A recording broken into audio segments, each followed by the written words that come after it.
Hey y'all, welcome to another episode of U.S. History Made Plain. I'm a high school history teacher trying to make history as fun and interesting for my students as possible. So after the election of 1852, Franklin Pierce and the Democrats controlled both the White House and Congress. So what that meant was they got to decide important law and policy, and they actually chose one that would have devastating consequences. So Stephen Douglas was a senator from Illinois, and he wanted to build a railroad, a transcontinental railroad that went through Chicago in order to promote westward expansion, right? However, he also wanted to line his own pockets because he wanted the stops to be through Chicago on real estate that he owned. And so think of it like the turnpike. If you're on the turnpike and they have those rest areas that are built in, they're the only places you can go without getting off the turnpike and paying a toll and then coming back on.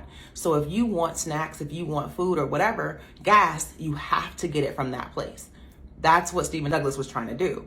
The Southern Democrats did not like that. They were like, I like the idea of a transcontinental railroad, but we want it to go through the rural South. We want the people who need the money, who are out there. We want them to have the opportunity to make money, not rich people who already have money. Stephen Douglas needed the approval of the South, and so he came up with a plan to split the Nebraska territory into two, into Kansas and Nebraska. Those two territories could then decide whether they wanted to be slave territories or free territories.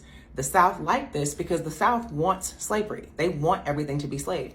And both Kansas and Nebraska were above that 3630 line. Now with the Missouri Compromise, everything above the 3630 line was free.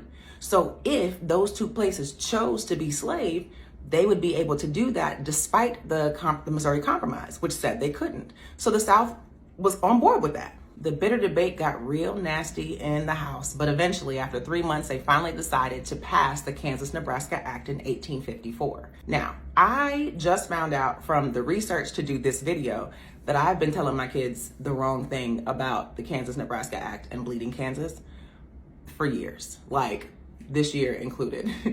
I just found out what Bleeding Kansas actually was.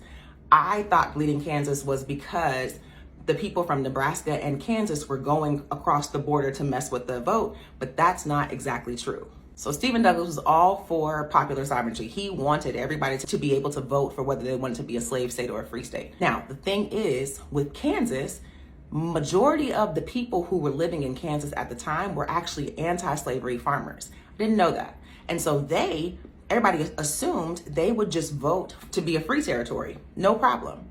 But then Missouri, which is the neighboring state, which is a slave state, started to move over to Kansas and create farms so that they could vote for Kansas to make Kansas a slave state.